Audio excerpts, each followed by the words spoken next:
Hello and welcome. You're watching UTV Live at 6. Good evening. These are the headlines. A prayer service is held in County Clare for a mother and her 2 children killed in a shooting in Forana, as it's revealed they were due to visit family in the Republic this week. They would have been well known and were due to come down here on holidays this week. So they will certainly be remembered by all the young people that would have known them. And Vanessa, of course, grew up here and went to school here, so she will not be forgotten. A top surgeon is appointed by the Department of Health to tackle the issue of soaring waiting lists here. And the Taoiseach says a trade deal between the EU and the US has avoided a damaging trade war. Also tonight. I'm at Windsor Park for the start of the build-up to the first All-Ireland World Title boxing fight happening here on September the 13th. And it's a rather dull and cloudy outlook this week. I'll have all of the details later with the forecast.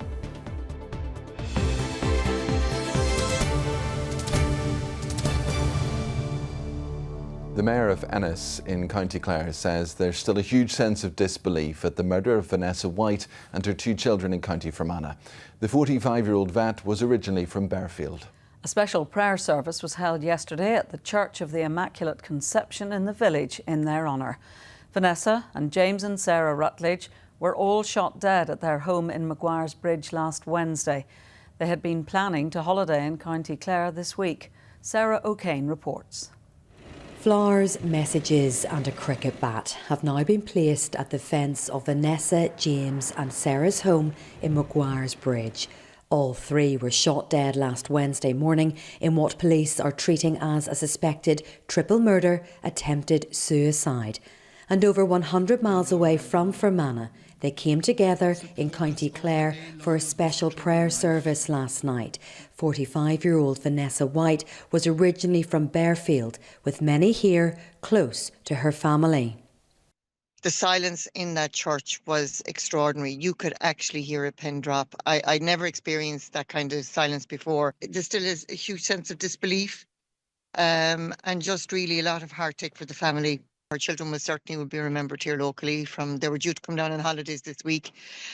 And there's a big family of them there, so Vanessa will not be forgotten, and she won't be forgotten by her school friends and the people she grew up with in her community. The horror of what happened in this rural part of Fermanagh has been felt right across the island. Vanessa, 14-year-old James and 13-year-old Sarah Rutledge love sport, including GAA and cricket. Yesterday, during the All-Ireland final at Croke Park in Dublin, they were remembered. James and Sarah Rutledge. The children's father remains in a serious condition in hospital in Belfast with gunshot wounds. Over the weekend, police issued an appeal for information. Well, police say they're not looking for anyone else in this murder investigation. They say they are working tirelessly to determine the circumstances of this tragedy. Over the weekend, they made a specific appeal. They want to speak to anyone who may have spotted a silver Mercedes saloon car driving in the Clonus Road area in between Maguire's Bridge and Newton Butler on Tuesday evening. Now, the Drummere Road here, as you can see, has now reopened, but police very much still remain at the scene. The funeral for all 3 is expected to take place in County Clare. Sarah O'Kane, UTV Live, Maguire's Bridge. The Health Minister has appointed a top surgeon to lead the charge in reducing waiting times in Northern Ireland. Professor Mark Taylor is the first person here to be given the job of tackling the problem. He told UTV that he does not expect to wave a magic wand to make it all better, but he is hopeful that he can turn the tide so that Northern Ireland is no longer the worst waiting lists in the UK. Tori Watson reports. A place no one wants to be, on the longest waiting lists anywhere in the UK. Yet that's where more than 500,000 people here are, all waiting for their first consultation with a specialist. But one senior surgeon has been appointed by the Health Minister to tackle the problem. It's providing clinical support to the system already. There's a massive amount of good work goes on to bring about the reduction of waiting lists. This isn't just that I'm coming in with a magic wand to make it all better. This isn't Professor Taylor's first key leadership role. He was a member of the 5-person Bengoa panel, which helped to produce a health reform report in 2016. So he's all too aware that each health specialism is facing growing waiting list pressures. Outpatient waiting lists for general surgery are the longest, closely followed by ears, nose and throat treatment and gynaecology. For all the people sitting on waiting lists, the answer is as soon as we can make this happen, because sitting on a waiting list every day, you're not sitting in limbo. You're waiting for that phone call, you're seeing your GP, you're coming to the emergency department, and you're looking for alternative ways to try and get that care that's so much needed. This is certainly not a new issue. In fact, it's something the executive has prioritised to tackle. In this year's programme for government, £215 million was set aside for elective care initiatives. We've made clear that to get all the lists down to the acceptable timeframes, you're going to need to invest £135 million a year for 5 years. So I don't want people to run away with the idea that this £215 million is going to solve everything. But I'm in a rush, the Permanent Secretary's in a rush, and I think Mark is in a rush to start delivering in a way that the public recognise. With a mammoth task ahead, just how likely is it that patients will ever see improvement? We either walk away and accept that we have a two-tier system, for want of a better word, or we all rally to do this. So I am really looking forward to getting going. Tori Watson, UTV Live. The Taoiseach has said a trade deal between the EU and the United States has avoided a damaging trade war. United States President Donald Trump revealed the agreement with EU President Ursula von der Leyen during a trip to one of his golf courses in Scotland last night. Jordan Moats has this report. Zooming around in his golf cart, you'd wonder if Donald Trump was really on top of his work as US President. But from the golf tee to afternoon tea, within a short space of time, he went from relaxed mode to work mode. Hosting last night the EU President to announce a trade deal. After long negotiations, they had got an agreement. Really done a terrific job for them, not for us, but she's done a great job. And she's highly respected by us also.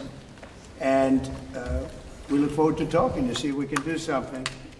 We've had a very good relationship over the years, but it's been a very one-sided transaction, very unfair to the United States. The tariff on EU goods entering the US will sit at 15%, a better outcome than the once threatened 30%. In return, the EU, Donald Trump says, will open its markets to the US with no tariffs. While welcoming the deal, the EU president will know the headline rate she negotiated still isn't as good as the one the UK secured. It will bring stability, it will bring predictability. That's very important for our businesses on both sides of the Atlantic.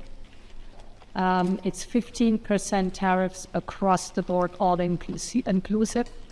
Investments, Mr. President just described, that going to go to the United States and the purchases over there. Indeed, basically the European market is open. It's 450 million people. For Ireland, the US is a key export market. Political leaders now assessing the viability of deals based on them being the least worst option on the table. It's easy to put the chin out in life, but sometimes it's wiser to box more cautiously and to negotiate wisely and to think of the bigger picture. And I think that's what President von der Leyen and Maros Šefčovič have done on this occasion. This may be a private trip to his own golf course, but no sooner had he finished with the EU, it was the turn of the Prime Minister. It's been like a conveyor belt of meetings with world leaders. Keir Starmer looking very much like a visitor in his own country this afternoon, but he was keen to play up the deal he got. A very good deal for the whole United Kingdom, and we've already achieved great things under the deal, and we'll achieve even more as we work together. It's a really important deal that we made just months ago. That is what the United Kingdom can do when we act as a powerful set of four nations together. In a matter of weeks, the US President will be back in the UK for an unprecedented second state visit. Who knows what will be on the agenda by then? Jordan Moats, UTV Live. The UUP leader Mike Nesbitt has said that he will make a decision whether to stand again for election by early next year. Mr Nesbitt became party leader for a second time less than a year ago, and he has been health minister since May last year. Well, let's talk about more of this now with Vicky Hawthorne, who joins us, our political correspondent. So Vicky, why is Mike Nesbitt talking about this now? Yes, Mike Nesbitt was asked about his future plans in politics because he gave an interview to the Give My Head podcast over the weekend in which he was asked about this and in which he said he would make a decision about whether to stand again for election by January 2026. He said at that point he'll be 70 and was pretty much suggesting it would be a good point to take stock. He was asked about this, I say, at that press conference earlier about health waiting lists, and he gave a bit more explanation about his thinking on this. 18 months ago, I was on the back benches and, as I put it, cruising towards retirement, not expecting to become the Minister of Health, not expecting to become, again, the leader of the Ulster Unionist Party. So that's throwing a couple of spanners in the works. So if I'm not going to stand, in fairness to the party, I think they have to make a decision early in 2026, given there are elections in May 27. Mike Nesbitt speaking earlier. So will this be a surprise to people, Vicky? It may not be a surprise to those who are involved within the internal workings of the Ulster Unionist Party and the discussions that go on there about future plans, but it may well come as a surprise to the wider membership and to the public generally, because let's not forget, Mike Nesbitt has only been leader, albeit for the second time, of the Ulster Unionist Party for less than a year. The party went through quite a bit of turmoil this time last year with the resignation of Doug Beattie. It is unusual for any politician to open up conversations about their future and the potential ending of their political career. And also, after the summer, the parties all start to look towards their annual conferences. The Ulster Unionist Party have their conference coming up in the autumn. It's a moment to rally the troops for this leader to give a key speech. And the danger here is that while Mike Nesbitt may not have indicated or said or made a decision about what he plans to do, he's having this conversation and he's opened up the conversation. And when he gives any speech, says anything over the next number of months, there is a danger that people start to look over his head as to what's next, who's next, what it means for the party. He may be trying to be open, frank, realistic about the future, but the danger here is this becomes a distraction for the party. Indeed. Vicky Hawthorne, there we'll leave it. Thank you very much indeed, as always. The owner of a house targeted in an arson attack says he believes he would have been killed alongside his elderly father if they had been in at the time. The blaze destroyed their home near Limavady, and the family's pet dog hasn't been seen since the fire broke out. Our Northwest correspondent Gareth Wilkinson reports. A home turned into an inferno, targeted in the early hours of Sunday. It's on the Seacoast Road near Limavady. An elderly man and his adult son live here. They run an adjoining crane hire business, but weren't in at the time. A vehicle parked outside was deliberately set on fire, and the flames then spread to their house. I've spoken to the man who lives in this house with his elderly father. He was simply too distraught to appear on camera, but he says they have no idea why they were targeted like this. This has never happened before. They were in Spain on holiday when they heard news about the fire, and all they have left are the clothes in their suitcases. The family's dog was inside. It's hoped he escaped, but has been missing ever since. An appeal for information on his whereabouts has been made. It's thought this house will have to be demolished, but the memories it held have already been reduced to ash. Gareth Wilkinson, UTV Live, Limavady. Well, it's 13 minutes past 6, so it's time now to look at the headlines making tonight's ITV news, which follows this programme at 6:30. Yes, with all the details, here's Mary Nightingale. Coming up on the programme, a hero's welcome at Downing Street for the Lionesses. The winning team arrive home after a night of celebrations after their incredible victory against Spain. Deals in diplomacy. Keir Starmer and Donald Trump hold talks in Scotland. And seahorse numbers off the Dorset coast are back on the rise. Join me for those stories and more at 6:30. Thanks, Mary. Back here, it's time for sport. And here's our correspondent, Ruth Gorman.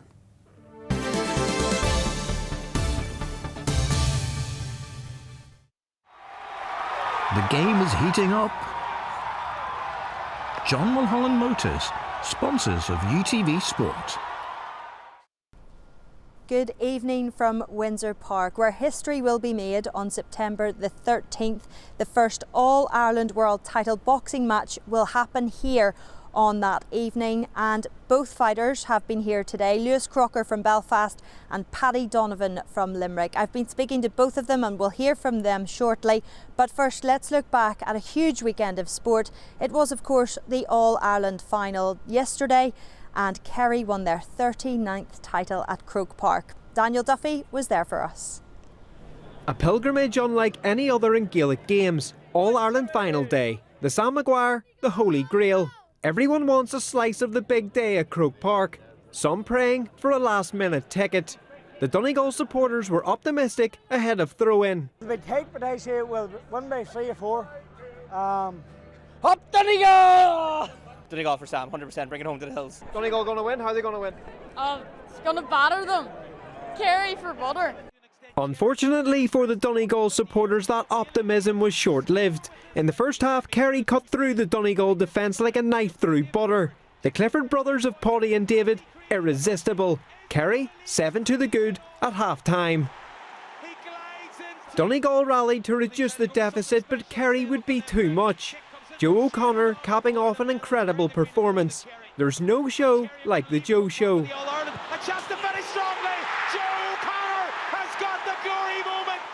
The Sam Maguire is back in the kingdom of Kerry. Today is not a good day for the group, and it's not a good day, in terms of what we wanted to achieve, and very, very disappointed for the people of Donegal that it didn't work out. They were here in their droves today and didn't get the performance either, which is disappointing. But as I said earlier, we have to take that on the chin.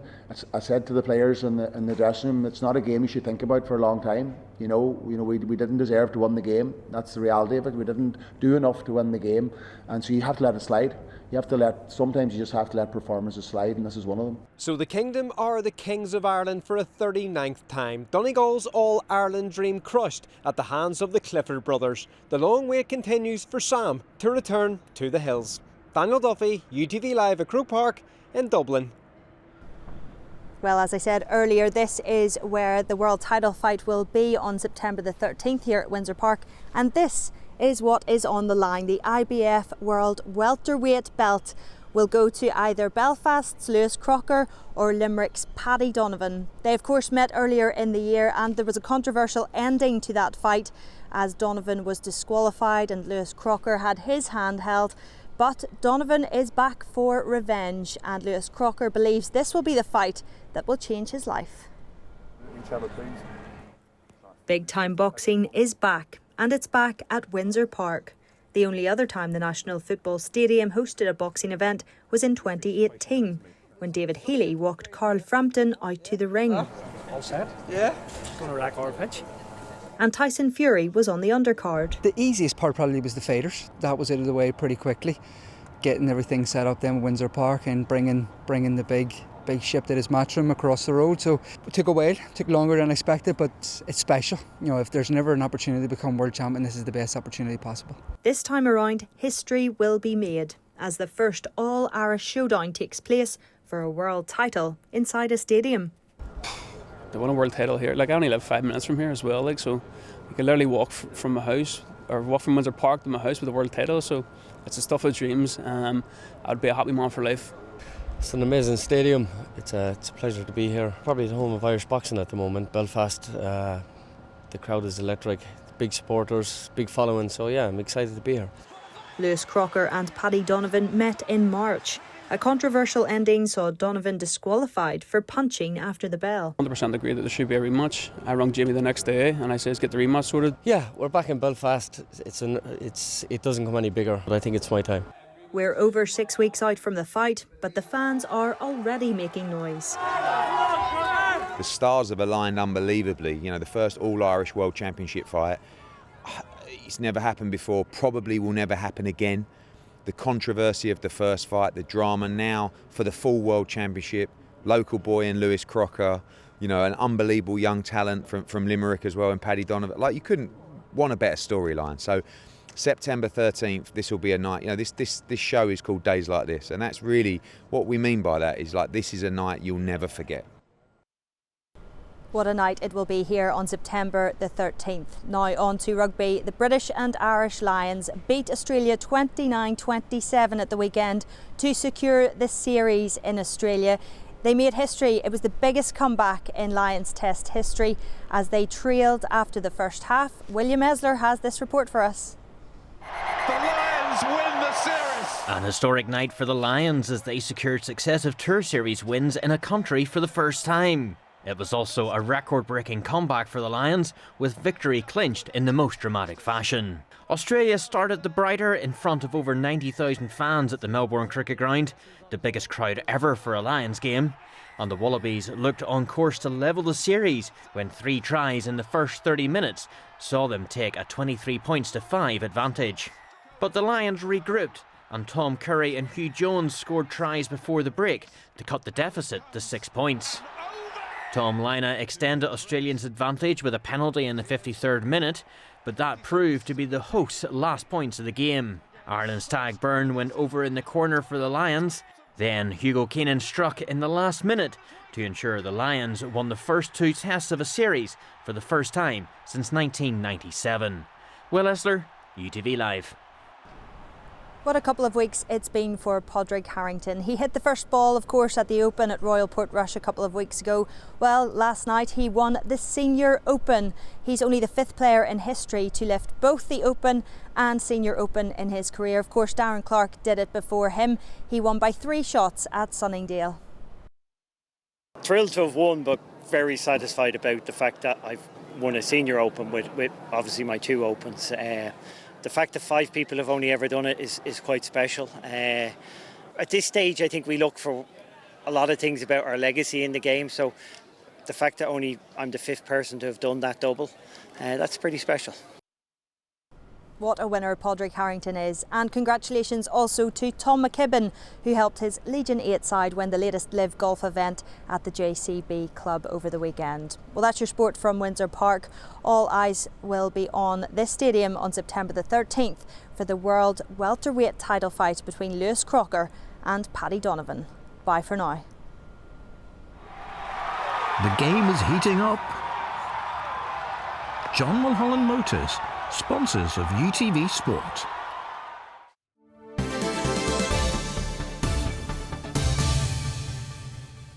Now, yesterday marked the start of Belfast Tradfest, celebrating local heritage and culture, and hundreds of events have been organised for the week-long festival. And thousands turned out for Ireland's largest Ceilidh event at the Titanic Slipways, as Rory O'Regan reports.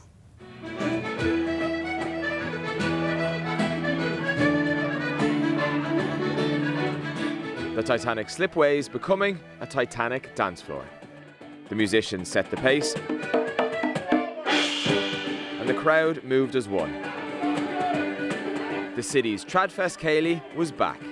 Well, traditional music tells us who we are, where we're from, about our place names and our history, our oral history and our heritage and our culture. And we've worked very hard at Belfast Tradfest to bring people together through the power of traditional music from all backgrounds, all creeds, all colours, all religions and all ages. Traditional music is a brilliant multi-generational pursuit, I suppose you could call it, and we invite everybody to take part. Everybody, swing, Francis, swing! The day had an international feel, with visitors coming from all over the globe. I've done Ceilidh dancing before, but the Scottish one, so I kind of knew what was happening, but I don't know these ones.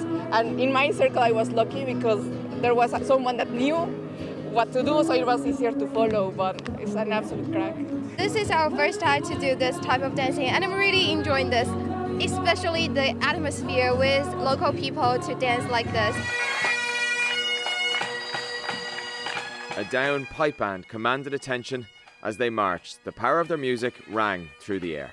Our band has been asked to come out here today and perform, which is brilliant, because it's nice just to get out and to perform in front of everyone. We've just been playing some sets, really, and then some of our competition sets. Music is a really big passion of mine. I absolutely love all different kinds of music, and it's great to be out and listen to all different types. You've got trad groups, there's loads of different types of music out today, and it's just great to listen.